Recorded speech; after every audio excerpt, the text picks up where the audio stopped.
श्रीलंका की आर्थिक बदहाली की गवाह पूरी दुनिया बन चुकी है।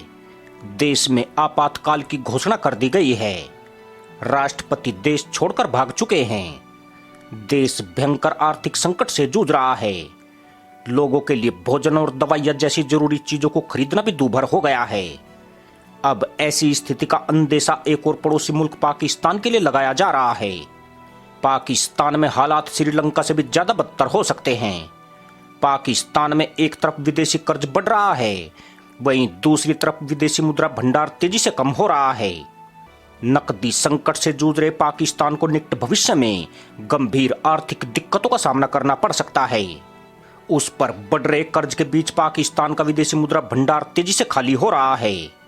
वित्त वर्ष 2021-22 की पहली 3 तिमाही में पाकिस्तान का विदेशी कर्ज बढ़कर 10,886 अरब डॉलर हो गया है, जबकि पूरे वित्त वर्ष 2021 में विदेशी कर्ज 13 अरब 38 करोड़ डॉलर था। 2022 की पहली तिमाही में कर्ज 1 अरब 65 करोड़ डॉलर रहा है, जबकि 2020-21 की पहली तिमाही में यह 3 अरब 51 करोड़ डॉलर था। लेकिन 2022 की दूसरी तिमाही में कर्ज बढ़कर 4 अरब 35 करोड़ डॉलर के करीब हो गया है और तीसरी तिमाही में बढ़कर 4 अरब 87 करोड़ डॉलर हो गया है। पाकिस्तान को बाहरी मोर्चे पर गंभीर चुनौती का सामना करना पड़ रहा है। पिछले महीने चीन से 2 अरब 30 करोड़ डॉलर का कर्ज मिलने के बावजूद स्टेट बैंक को पाकिस्तान के विदेशी मुद्रा भंडार में काफी गिरावट रही है। पाकिस्तान के हर तिमाही बढ़ रहे विदेशी कर्ज से संकेत मिलता है कि सरकार अपने विदेशी कर्जों को चुकाने के लिए उच्च दरों पर कर्ज ले रही है।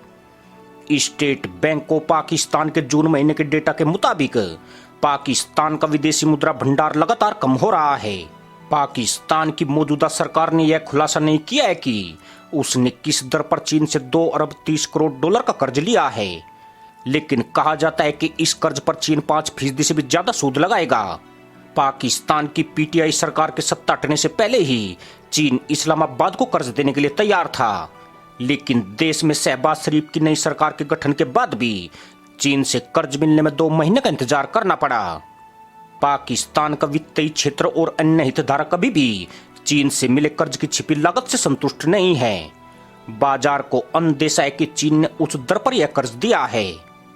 पाकिस्तान के वित्त मंत्री मिफ्ता इस्माइल देश को यह आश्वासन देते रहे हैं कि कुछ दिनों में आईएमएफ से 1 अरब डॉलर की किस्त जारी हो सकती है, लेकिन 3 महीने बीतने के बाद भी अभी तक आईएमएफ से कोई संतोषजनक जवाब नहीं आया है।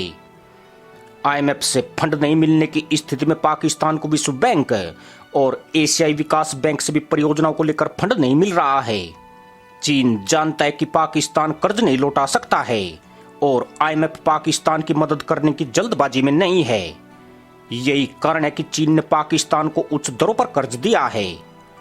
पाकिस्तान उधार लेकर अपना कर्ज चुकाने को मजबूर है, जिसका मतलब है कि अगले वित्त वर्ष में पाकिस्तान पर कर्ज का भार और ज्यादा बढ़ेगा। आपको बता दें कि सरकार वित्त वर्ष 2022 में 80 अरब डॉलर के आयात पर नियंत्रण नहीं कर सकी, जिससे पाकिस्तान का चालू खाता घाटा बढ़ गया। पाकिस्तान की आर्थिक हालात इतनी खराब है कि उसे अंतर्राष्ट्रीय पूंजी बाजार से कर्ज लेना मुश्किल हो गया है। नकदी की कमी से जूझ रहे पाकिस्तान के सामने उच्च महंगाई दर, घटता विदेशी मुद्रा भंडार, लगातार बढ़ रहा चालू खाता घाटा और पाकिस्तानी रुपए के मूल्य में गिरावट प्रमुख चुनौतियां हैं। इसी के साथ अनुमति दोस्तों, जय हिंद, वंदे मातरम।